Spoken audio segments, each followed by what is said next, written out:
بسم اللہ الرحمن الرحیم۔ میرا نام خورشید ناظر ہے، سیرت نگار ہوں۔ میری سیرت کی کتاب کا نام ہے بلغ اللہ بکمالہ۔ یہ ایک منظوم سیرت پاک ہے۔ اس میں سے آج آپ کو ایک خاص حصہ سنانے والا ہوں جو میرے آقا حضرت محمد صلی اللہ علیہ وسلم کے حلیہ مبارک پر مشتمل ہے۔ شعر سماعت کیجیے۔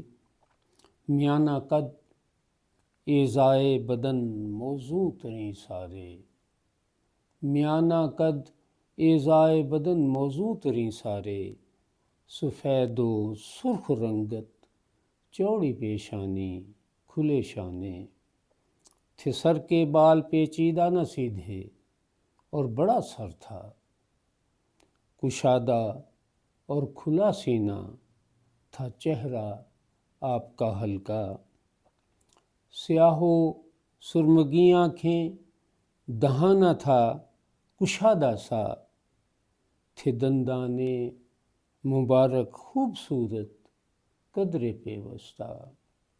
اور شعر دیکھیے۔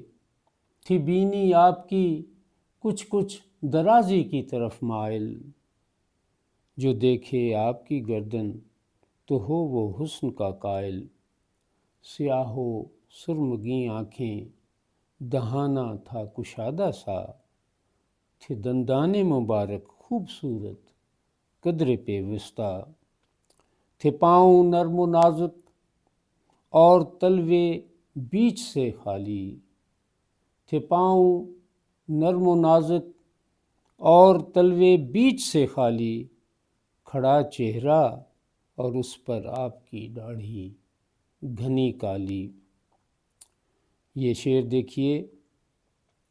تھی جلد اتنی نفیس و نرم جو بڑھ کر تھی دیبا سے، دیبا ایک کپڑا ہوتا ہے جو بہت نرم ہے۔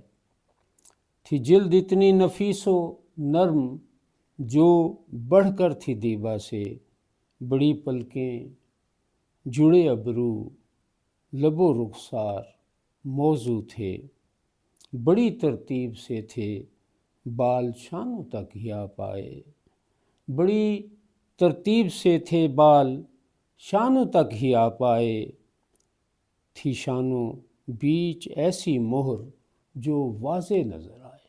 یہ وہی مہر مبارک ہے جسے مہر نبوت کہتے ہیں۔ بدن سے ایک خوشبو سی مسلسل آتی رہتی تھی، بدن سے ایک خوشبو سی مسلسل آتی رہتی تھی، جو عنبر مشک سے بہتر تھی ساری دنیا کہتی تھی، جو چلتے تمکنت قدموں سے لپٹی سی نظر آتی۔ یہ چال کا انداز دیکھیے۔ جو چلتے تمکنت قدموں سے لپٹی سی نظر آتی، تھی ایسی منفرد صورت کہ ہر ایک دل پہ چھا جاتی۔ اور آخری شعر دیکھیے۔ تبسم زیر لب سے سب کو گرویدہ تھے کر لیتے، تبسم زیر لب سے سب کو گرویدہ تھے کر لیتے، جو آئے سامنے اس کو محبت سے دعا دیتے۔ آپ ہر حالت میں دعا ہی دینے والے تھے۔ اللہ تعالیٰ نے ہمیں ایسا رسول عطا کیا جو محبت کا سمندر تھا۔ معزز ناظرین، سماعت کا شکریہ۔ السلام علیکم ورحمۃ اللہ وبرکاتہ۔